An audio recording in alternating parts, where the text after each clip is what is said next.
Welcome to the first ever HeroPants. This is Keenan, and in this segment we will take a closer look into the action-adventure genre. This time I'll be covering Deadpool the game, available on Steam for Windows for $39.99. It is also available on Xbox and PS3 for a similar price.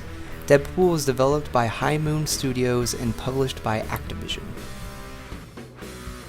First of all, if you don't know who Deadpool is, you probably live under a rock.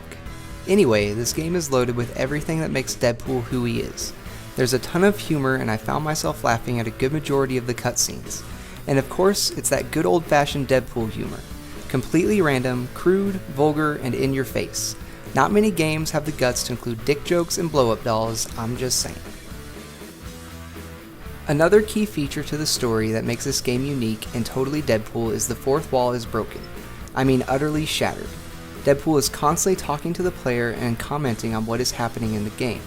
This definitely gives a sense of immersiveness, as you can hear all the thoughts Deadpool has and laugh along with each one. But there are the times where you might get badgered or insulted if Deadpool doesn't think you are playing the game good enough.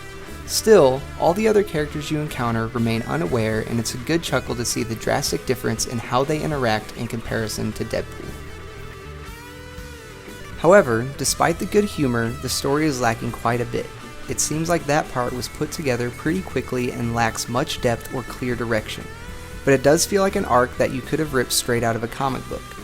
Basically, you start on a contract killing, since you are the merc with a mouth, but right when you're ready to collect your bounty, he's kidnapped by some villainous super goons. Enter the X-Men and then Mr. Sinister, which takes you to Genosha, where Mr. Sinister is hatching his evil plot. Cable and Death also make an appearance as you thwart Mr. Sinister's scheme and save the day Deadpool style. Then there's the gameplay. Deadpool plays essentially like any beat-em-up action game. There are enemies on the screen, and you hack and slash as well as shoot your way through each and every one until the screen has become complete carnage. However, this is where I find one of my major complaints for this game. Oftentimes, I felt like Deadpool's moves are a bit sluggish and slow.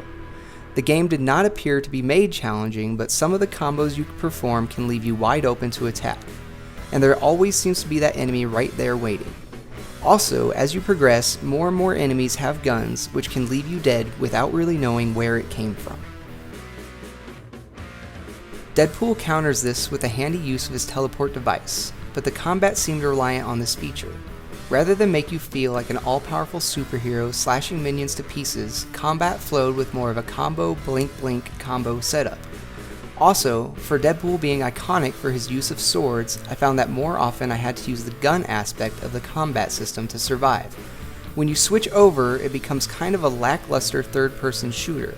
So when I wanted to be hacking through all my foes, I was forced to use my pistols or submachine guns, which didn't really let me play my Deadpool how I wanted to play.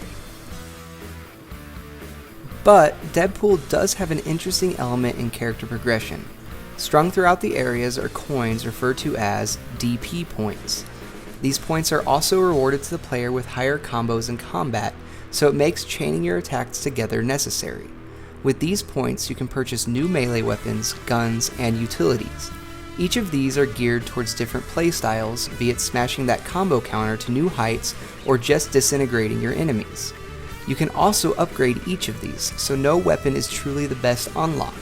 Points can also be spent to upgrade Deadpool himself and give you a certain edge. Still, your choices are somewhat limited, and at the end of the day you can unlock everything, which means all players' Deadpools will be alike, and only the choice of weaponry is where you can be somewhat unique. Overall, Deadpool is a fun experience. I'm not sure if it's $40 good, and would be more inclined to recommend it at a $20 or $30 price tag. Still, if you are a fan of Deadpool, it's money well spent. Though a single playthrough of the story offers about 6 hours of gameplay, I could see playing it a second time, and there are challenge missions, but there isn't much to keep you playing the game. At some points, the graphics can be glaringly unrendered as some cutscenes appear blocky, but the gameplay graphics are spot on with the current technology. Also, the combat isn't quite as clean and crisp as I would prefer, but can be overlooked. The enemies do get repetitive as there isn't much diversity throughout the game. The character progression is a nice touch, but it's also a standard in most all games now. And the story, although like a comic book, doesn't really hold a player's attention. The only thing Deadpool truly has is the humor that will literally make you LOL, but that's why I wanted to play this game in the first place. This leads me to give Deadpool an overall rating of 3 out of 5. It's enjoyable, but nothing really shines or stands out. It's really just another game you can buy, beat, and put on the shelf to go with the rest of your collection, and perhaps maybe one day you'll have the itch to play it again. So, that's all I've got for you for this HeroPants. Thanks for watching, and I hope you enjoyed the review. Keep a lookout for future reviews for this segment, and feel free to check out any of the other reviews and videos on our channel. Once again, this has been Keenan, and remember, if you need a hero, it's all in the pants. Fly or die, asshole. Your choice.